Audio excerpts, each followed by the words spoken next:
2029 के बाद जम्मू कश्मीर को फिर से आर्टिकल 370 मिलेगा।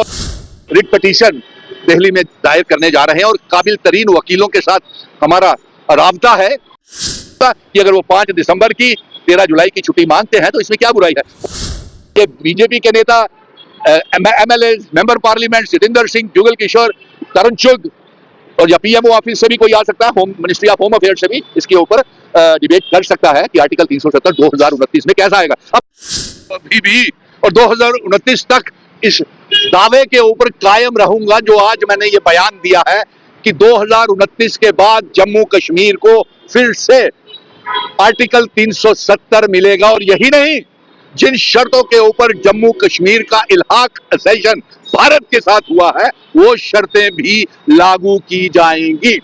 और इसके साथ साथ मैं ये दावे के साथ कह सकता हूं कि ये बयान सुन के भारतीय जनता पार्टी की नींदें जरूर उड़ेगी और उन लोगों को भी हैरानगी होगी जिन लोगों ने 5 अगस्त 2019 को रियासत को यूनियन टेरिटरी बनाने के ऊपर और आर्टिकल 370 के तोड़ने के ऊपर, एब्रोगेशन के ऊपर ढोल बजाए थे, लड्डू और मिठाइयां बांटी थी, वो भी उनका सर भी शर्मसार हो जाएगा कि 2029 में आर्टिकल 370 कैसे वापस आएगा। और इसके साथ यही नहीं, अगर किसी को शक है, मैं पत्रकारों को भी कहूंगा कि आज अगर रियासत के दर्जे में देरी हो रही है तो इसके लिए जम्मू के मोदी गोदी मीडिया भी जिम्मेवार है जिसने लोगों की हकीकत, आवाज सही तरीके से नुमाइंदगी नहीं की। और मैंने देखा कि जो सच्चे पत्रकार हैं उन्होंने सही अवाम की नुमाइंदगी की, लेकिन जिन पत्रकारों ने आर्टिकल 370 के ऊपर मिठाइयां खाई, रियासत टूटने के ऊपर मिठाइयां खाई, बड़ी बात है। पत्रकार मित्रों को ना जाने कहां से खबरें मिल जाती हैं। इसका जल्द ही हम रिट पिटीशन दिल्ली में दायर करने जा रहे हैं और काबिल तरीन वकीलों के साथ हमारा राब्ता है, और ताकि जो इन्होंने हमारी पहली रिट पिटीशन जो 11 दिसंबर 2023 में जो फैसला आया था, जो 30 सितंबर से पहले चुनाव करवाने का और उसके बाद रियासत का दर्जा जल्द वापस देने का जो सुप्रीम कोर्ट से फैसला आया था, Bharatiya Janata party, prime minister साहब, होम मिनिस्टर साहब, आप क्यों वादा खिलाफी कर रहे हैं? आपने खुद भी तो पार्लियामेंट में कहा था कि जल्द रियासत का दर्जा वापस किया जाएगा, और सुप्रीम कोर्ट ने भी आपको हिदायत देने के बावजूद तानाशाही इतनी बढ़ गई कि आप रियासत का दर्जा वापस नहीं कर रहे हैं। और आज हमें फिर से रिट पिटीशन दायर करने के लिए आज ही मैं दिल्ली जा रहा हूं। सुप्रीम कोर्ट के वकीलों के साथ हमारी मुलाकात होगी। लेकिन जम्मू को आप कितना लूटेंगे? अरे बहुत लूट लिया 5 अगस्त 2019 के बाद। जम्मू कश्मीर ग्रैंड सेल आपने पहले टोल प्लाजा लगाए, तरवार मुंह बंद किया, लीकर माफिया, माइनिंग माफिया, शराब की दुकानें और ना जाने हम पे क्या क्या तोहमतें आप लगाई। आज एक सबसे बड़ी मुश्किल की बात यह है, देखिए जम्मू कश्मीर की आवाम अपनी मांगों को लेकर के 13 जुलाई की, 5 दिसंबर की और एक मांग जम्मू का डोगरा भी कर रहा है, जब डोगरा बेटा रियासत के दर्जे की वापसी के साथ साथ कि इंस्ट्रूमेंट ऑफ असेशन की शर्तें लागू की जाएं जो महाराजा हरि सिंह जी ने दी थी।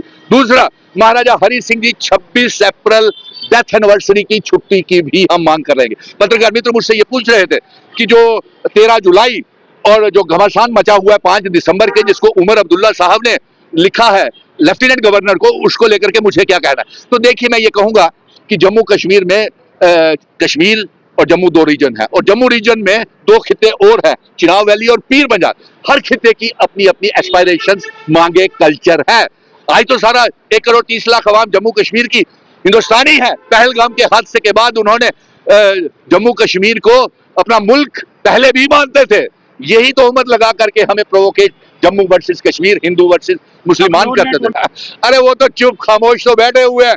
वो रियासत के दर्जे की कभी मांग की, कभी। इसीलिए तो सुनील डिंपल को फिर रिट पिटीशन दायर करने के लिए जाना पड़ रहा है। क्या उन्होंने जम्मू में शराब की दुकानें नहीं खोली, जम्मू दरबार मूव से नहीं लूटा? और आज टोल, अभी बहुत जान बाकी है जम्मू कश्मीर के लोगों में, और ये जान जो है, कितना खून चूसोगे आप जम्मू कश्मीर के लोगों का? मैं भारतीय जनता पार्टी वालों से पूछ रहा हूं। आपने पावर प्रोजेक्ट बेच दिए, स्मार्ट मीटर दे दिए, प्रीपेड मीटर दे दिए, बिजली के बड़े बड़े बिल दे दिए, चुनी हुई सरकार को आप चलने नहीं दे रहे, टोल प्लाजाओं का शहर बना दिया। पुंछ राजौरी में टोल प्लाजा लग रहे हैं इन सड़कों के ऊपर, तो आप बहुत लूट रहे हैं। और आज आपको मुबारक की बात है कि हम फिर वो जो हमसे 5 अगस्त 2019 को छीना हुआ है वो फिर वापस लाएंगे। और आप ये ऑपरेशन लोटस ये कोशिश कर रहा है और ये खरीद फरोख्त करने की कोशिश कर रहा है कि इस सरकार को किस तरीके से गिराया जाए। और इसके साथ साथ मैं ये कहूंगा कि अगर वो 5 दिसंबर की 13 जुलाई की छुट्टी मांगते हैं तो इसमें क्या बुराई है? उन लोगों की ख्वाहिश है, जज्बात है, जुड़े हुए हैं तो वो हिंदुस्तानी। तो इसलिए इसको नजरअंदाज नहीं करना चाहिए। मुबारक की बात यह है कि अगर किसी को शक हो या बीजेपी के नेताओं को किसी को शक हो कि 2029 में आर्टिकल 370 कैसे वापस आएगा, तो इसके लिए मैं उनको इनवाइट करता हूं डिबेट के लिए। जगह, समय, तारीख ये बीजेपी के नेता, MLA, member parliament Jitendra Singh, Jugal Kishore, Tarun Chugh और या पीएमओ ऑफिस से भी कोई आ सकता है, home ministry of home affairs से भी इसके ऊपर डिबेट कर सकता है कि आर्टिकल 370 2029 में कैसा आएगा। अब